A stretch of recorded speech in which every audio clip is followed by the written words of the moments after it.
Comment décoder un tirage en 3 cartes? Prenons la carte du mât. Qu'est-ce que le mât signifie? Nous voyons dans la carte du mât un homme qui marche avec tout son bagage.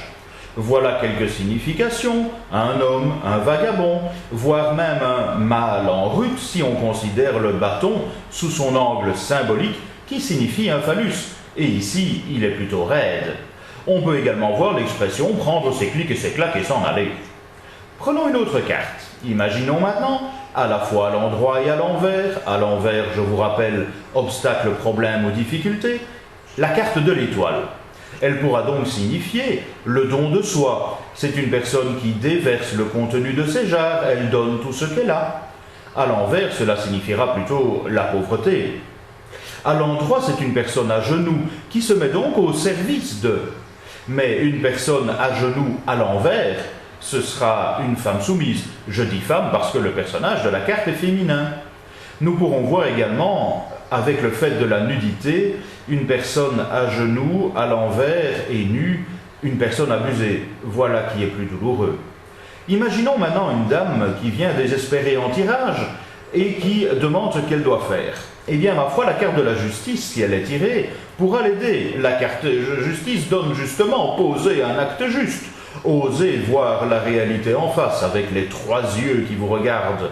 C'est également trancher pour s'équilibrer, trancher avec l'épée, s'équilibrer avec la balance, voire même ester, attaquer en justice. Reprenons notre brave madame qui vient et qui s'interroge: que faire pour que David s'en aille et me paye? Voilà sans doute un partenaire qui est en train de profiter de la situation. Peu importe, on n'est pas là pour juger. Que faire pour que David s'en aille et me paye? Voici le tirage de la madame. Eh bien, compte tenu de ce que nous avons dit tantôt, on peut voir effectivement que pour que David s'en aille, le monsieur, on est loin du compte. Puisqu'il va vers la droite, il va vers le futur. Il n'est pas prêt de s'en aller, que du contraire, puisqu'il regarde la carte qui suit, qui incarne la consultante, on la voit à genoux, à l'envers et nue. Moi, personnellement, dans ce cas-là, je n'hésite pas à avoir une situation délicate. Mais je ne l'évoque pas à la personne avec un tirage en 3 cartes. Il faut une méthode beaucoup plus complète que ça pour pouvoir évoquer ce genre de situation. Je vous renvoie d'ailleurs à mon livre sur la psychogénéalogie dans le tarot et le développement personnel. Maintenant, pour revenir à la question stricto sensu, David, il n'est pas prêt de s'en aller.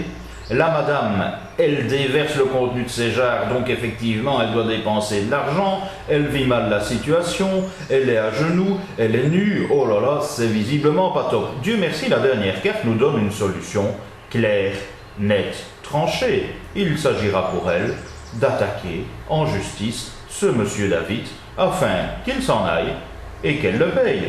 Et oui, le tarot, il fait pas dans la dentelle, et il dit souvent beaucoup plus que ce que la personne ne souhaite entendre.